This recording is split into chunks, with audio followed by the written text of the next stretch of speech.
It's Jordan Mulligan from the Mulliganbrothers, and today's interview highlight is from the author of the book, 13 Things Mentally Strong People Don't Do. Amy Morin, talking about dealing with tough situations and tough times. The sponsor of the video today is audible.com, where you can pick up Amy's book, 13 Things Mentally Strong People Don't Do, in audio format for free with the link down below. It's also sponsored by Mulliganbrothers.com, where you can buy the Inspire Change t-shirts, the Hard to Work in the Room t-shirts, and so much more, which helps support all of this. So thank you to everybody who's used that. Thank you to everybody who has picked up their free copy of the book through the Audible link. Hit the comment, like, and subscribe for the algorithm. Let's jump into the video with Amy Morin. Is it that people need to have reached a rock bottom to come seek help? I find when I look at the situations and see people going through stuff, a lot of the time they've had to reach rock bottom to then seek help. Yeah, one of the number one questions I get is, how do I help somebody else, maybe who doesn't realize that they need help? And you can't force somebody to change if they don't want to. You can change your own behavior, but it's tough. I think the hardest part about changing your life is taking that first step and admitting that, okay, I need some help, or I need to, whether it's reach out to a therapist or start reading a self-help book, but just acknowledging that you want to change. But I always have hope for everybody. Sometimes the people who maybe get sent to therapy because they have to be there, it might be that they got in some legal trouble and somebody else is saying that they have to come to therapy, or maybe they did something at work and part of their work program says you now have to take an anger management class. So they come in the first few weeks and they're like, I really don't need to be here.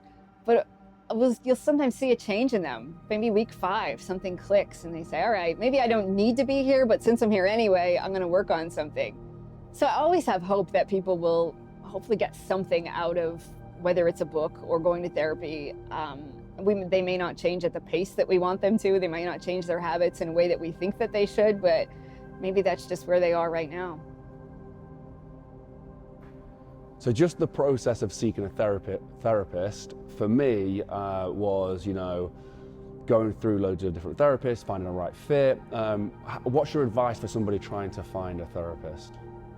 Since we know that the fit between you and the therapist is super important, I always encourage people to, before you start reaching out, is to just think about what kind of person do you imagine you'd open yourself up to the most. Maybe it's like a grandmotherly figure, an older woman is somebody you would talk to, or maybe you want to talk to somebody your own age, or maybe you think, I've always been able to talk to men but not women, or vice versa.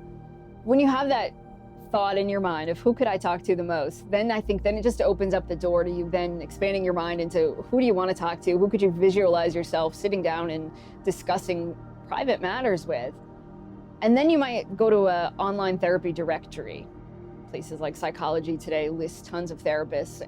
Whether you want to see somebody online or in person, you can usually find somebody. And then you look at, well, what is it I want to go to therapy for? Whether it's depression, anxiety, a substance abuse problem, find somebody that has some expertise in that.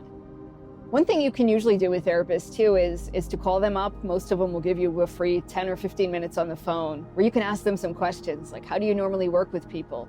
Maybe you give them the quick 2 sentences of what you're going through and say, for somebody like me, have you seen success? Usually in a quick call, you won't necessarily know if this is definitely the therapist for you, but you might be able to rule out some that you might not be a good fit with.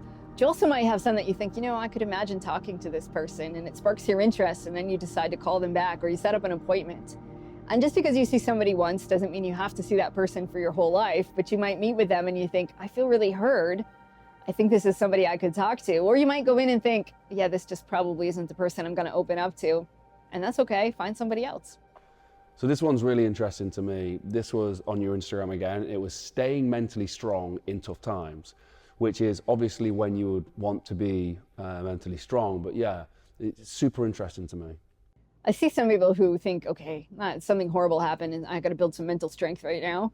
Well, it's obviously not the time you want to build it. If you needed physical strength to lift a heavy box, doing some weightlifting 10 minutes before isn't going to do you any good.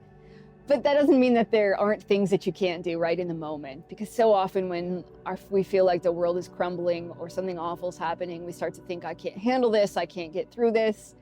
Well, research will show the number one thing that you could do to get yourself through a tough time is to think about another tough time that you went through before. Just remembering, I went through this other thing once. How'd you do it? Well, I had to rely on myself, or I took some breaks. I took a week off from work, or I just kept thinking to myself, I can do this, and then I did it. Whatever it is, but it can help remind you that in tough times, you have inner strength that you don't even remember that you have. And I guarantee there's times that all of us have been through something that we didn't think we could get through, yet we somehow did it. And just reminding yourself, yeah, it's like you have some sort of inner superhero that does come out when you need it the most. And just because you don't feel like it right now doesn't mean you can't do it. What leads us to forget that? What leads us to forget that we've been through tough times and survived? What is it that we don't remember that we've been through these difficult times and use that as strength? You know, our brains work really hard to keep our lives as simple, as easy as possible. So when we start to see something that looks like it's going to be tough, our brain's all, whoa, whoa, whoa, don't do that. And then when we go through tough times that we can't control, when horrible things happen, our brains just are like, no, you can't do this. This hurts too much. It's just a protective mechanism because your brain doesn't want you to have any sort of physical or emotional hurt. So it's trying to protect you by saying, you can't do this. This isn't going to work out.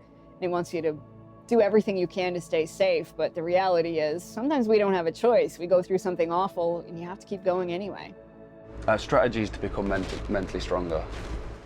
So mental strength is all about the way you think, feel, and behave. So there's lots of things you can do to improve the way that you think. Because again, our brains lie to us. It will tell you that you can't do something that you can. So sometimes it's about proving your brain wrong. I like to go running every day, and when I do, my brain, I do a timed mile. 3/4 in, my brain always says, you can't possibly finish this race. So I always try to step it up at that moment to prove to my brain, no, I can run faster than you think. You underestimate me. And sometimes it's about just testing some of our beliefs. When we think we aren't good enough, we can't possibly do something, step back and say, what's the evidence? And you can train your brain to think differently over time. And then the second part's about our emotions. Sometimes we think I can't handle being sad, or anxiety is intolerable, and we start making really unhealthy choices when those feelings crop up. So it's about learning new coping strategies. It's about tolerating our emotions when we can, about knowing though that we don't have to just let ourselves feel whatever it is we feel when it's not serving us well. If you're so sad you can't get out of bed for 3 weeks, you might have to push yourself to get up. And it's about knowing the difference between that sometimes it's about caring for yourself, but sometimes it's about pushing yourself.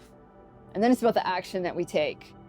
If you're tired one day and you think, oh, I don't feel like going to the gym, sometimes you got to push yourself to do it anyway. Or sometimes you got to make that phone call that you don't want to make, or you got to get up there and give that speech, even though you feel really nervous. And then knowing, okay, well, I'm mentally strong enough to do these things. Even though I don't always feel like it, or I don't always think I am, or I don't always make the right choice, plenty of choices moving forward. And when we do that, we just give ourselves more confidence to know, okay, I'm ready. I can handle whatever life's going to throw my way. Becoming mentally strong, I think you have things that happen to you and things that you decide to do. And in life, things happen to everybody. It's almost inevitable to go through life without something really tough happening, whether it's illness or the death of a loved one. Naturally, that happens at the end of life, but we do usually find that people will go through it throughout their lives. Is there an importance on, if we don't have that, something tough happen to us, is there importance of seeking tough situations to test ourselves, whether it's getting up early in the morning or going for a run for the mile, or is there importance of testing ourselves and putting ourselves through tough situations? It's important to do hard things in general. So to challenge ourselves sometimes to do something that we didn't think we could can help us see, okay, maybe I'm more capable, maybe I'm more competent than I thought that I was. But I'm not a fan of saying that we should just toughen ourselves up for no real reason, or that we have to be exposed to awful things. We have this idea sometimes that what doesn't kill you makes you stronger. That's not actually true. A lot of people are traumatized by horrible things that happen to them, and they don't necessarily emerge stronger. They come out kind of scarred and they struggle in life, and that's okay. And that's what can happen to us when we do go through traumatic circumstances. So I don't think that you have to go through awful things in order to be a strong person, but that you can challenge yourself every day. And what's a challenge for me isn't going to be the same thing that's a challenge for you.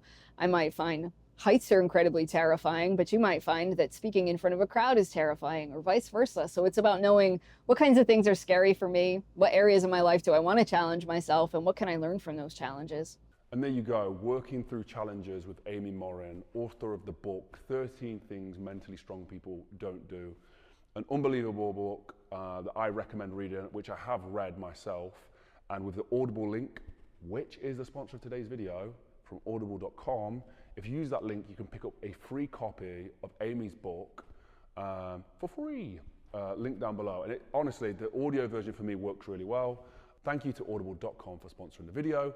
Also, Mulliganbrothers.com has helped make this possible, so you can buy the t-shirts and the merchandise, which helps support all of these, and anyone who's become a channel member with the join button down below. Thank you so much. Thank you to Amy. If you want to get into sort of more of what Amy gets up to, I recommend starting on Instagram. For me, she has quick resources on there where you can see what she gets up to. You can see some of her teaching. You can see the insights into the book as well. And it's all free. So yeah, go check that out. If you want to see me on Instagram, it's at Jordan Mulliganbrother. See me do my workouts, my work that I do outside of the business, and also behind the scenes of what we get up to at Mulligan Brothers. Have a blessed and productive day, and I'll see you in the next one. Peace. Don't forget to drop a comment. Drop a comment.